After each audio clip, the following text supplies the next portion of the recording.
You ever buy prescription glasses just so you can match your book cart? Just me?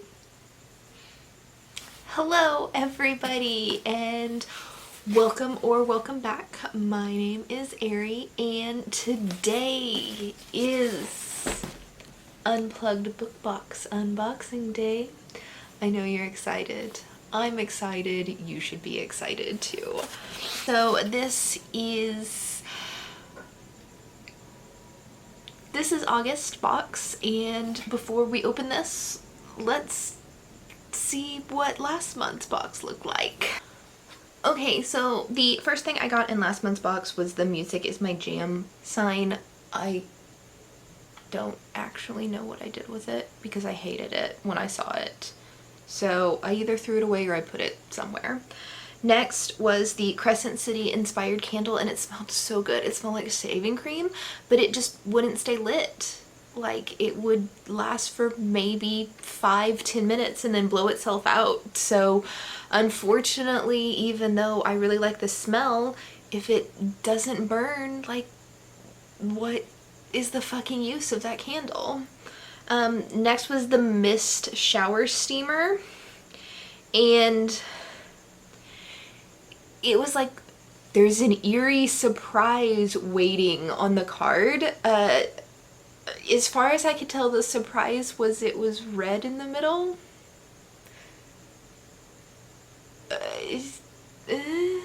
But it smelled nice.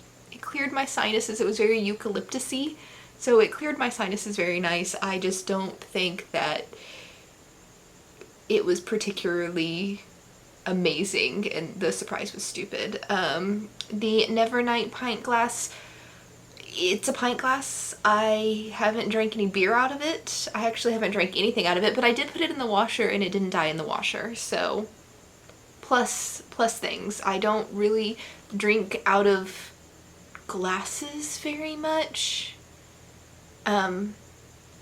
I tend to drink out of like a water bottle or a can of soda because I have an addiction to Diet Dr. Pepper.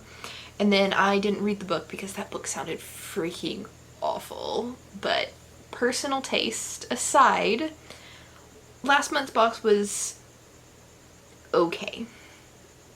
Not great, but okay. But I know you're really here, so we can get into this month's box. So let's do that.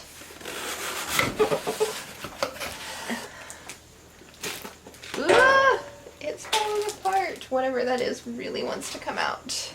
Alright, so this month's theme is adventure, and it is the August 2020 box. And there is something right here that really wants to come out of this box. So we're gonna move this, and we're gonna see what the F this is. This looks like a book sleeve. I think that is what this is a book sleeve. And it is a Westeros book sleeve. And if you don't know what Westeros is, then you probably haven't read A Song of Ice and Fire. And if you're like, wait, I thought Westeros was the Game of Thrones place. Well, Game of Thrones is the name of the first book in the Song of Ice and Fire series. So you probably just watched the TV show and you call yourself a real fan. So disappointed. But yeah, this is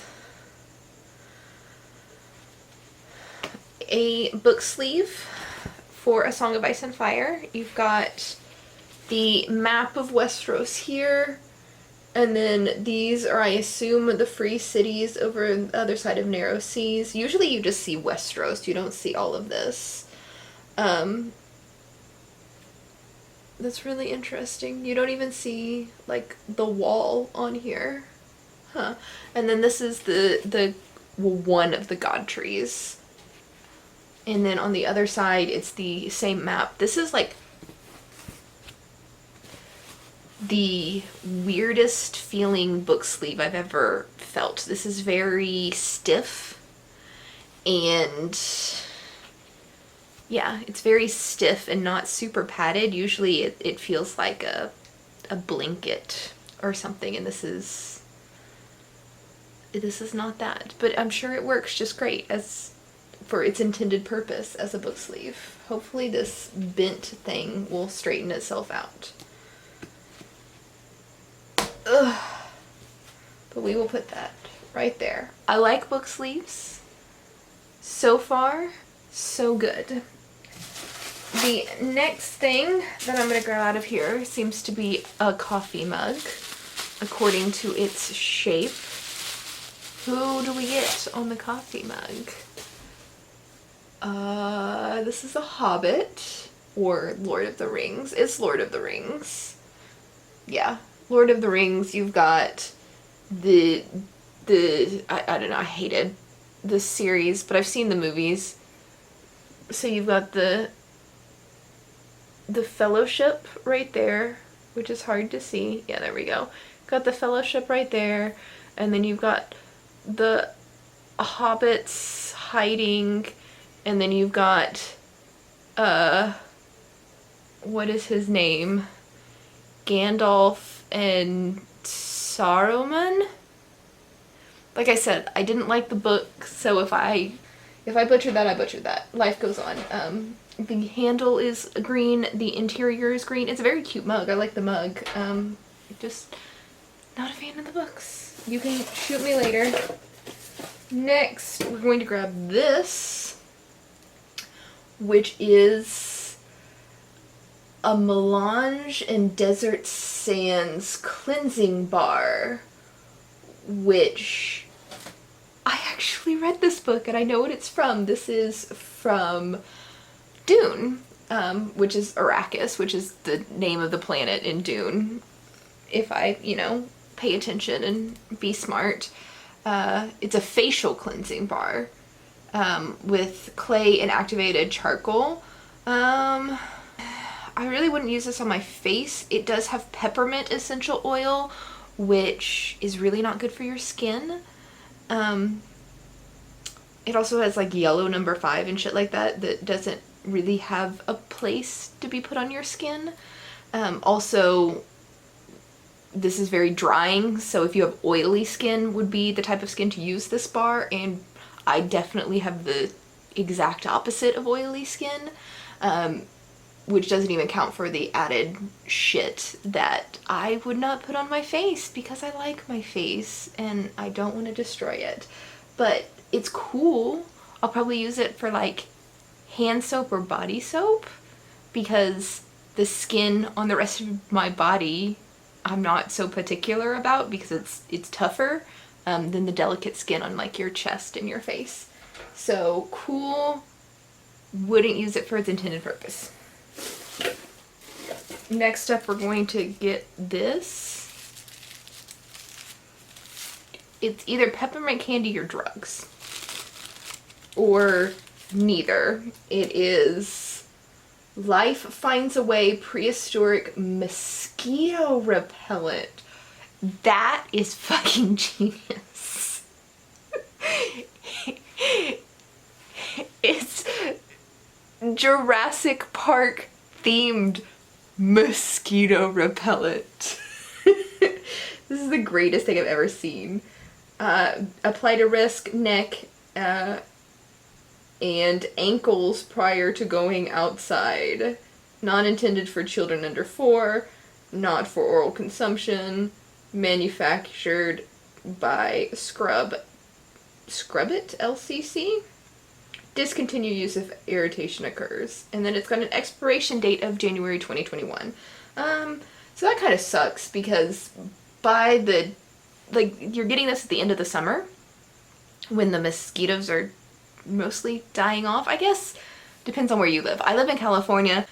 There are no mosquitoes anywhere around me, so I'm not actually going to get any use out of this, but the fact that I've got Jurassic Park mosquito repellent just makes me never-endingly happy. It smells really good too. It doesn't smell like off or anything like that. It smells like lemongrass. But although I have no use for that, again, makes me happy. Next is this thing, which is a straw. Maybe?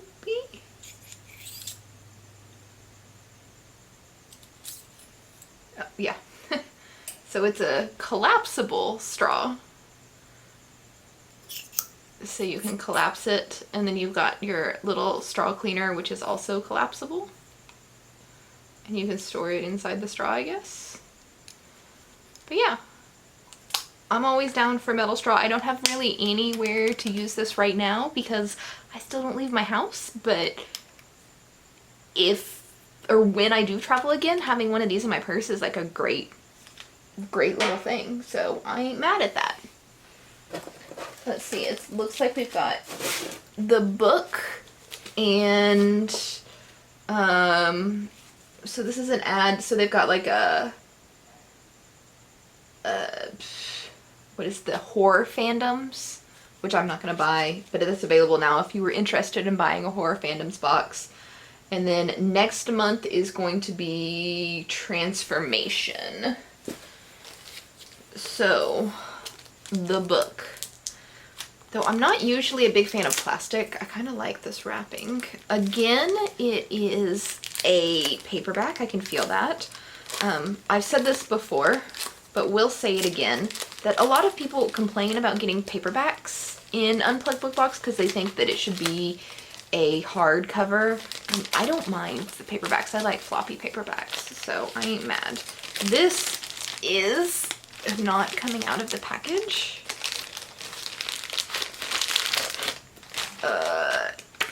Four Seasons at Angelo's by Carolyn McBride. A Year to Find No One. It sounds like a romance. I don't like romances, but we'll read it anyway. Culinary chaos and toxic liaisons can't stop Charlotte's fearless quest to find love before it's too late. Charlotte's vow to replace her devious boyfriend with Mr. Right should be easy for the ambitious restaurant publicist with access to men all over the world, but stir in nefarious colleagues, work romances, and a frenemy with escapades around the globe, and you get a recipe for disaster. During a downward spiral of calamities in Japan, India, France, Russia, and stateside, the hopeful romantic believes she'll finally savor the sweet taste of victory in perhaps Wyatt, the exclusive teetotaler environmentalist who always rises to the top like a perfect souffle, is the man to put out her fires and set butterflies in her stomach free. Yet something is holding him back as he keeps Charlotte in the friendship zone. Will she mature in time to uncover his secrets, or leave him behind as she falls for a new man every season? Four Seasons at Angelo's is a modern relationship story about women's empowerment, timing, communication, prioritizing undeniable chemistry, and all the other ingredients that compromise a delicious dish called love.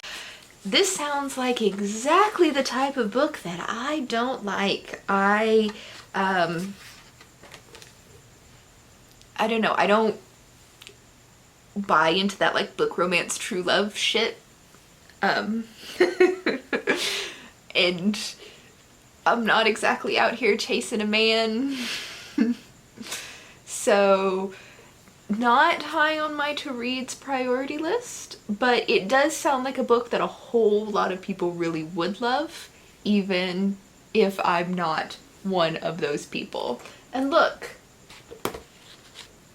it fits so nicely into my new book sleeve.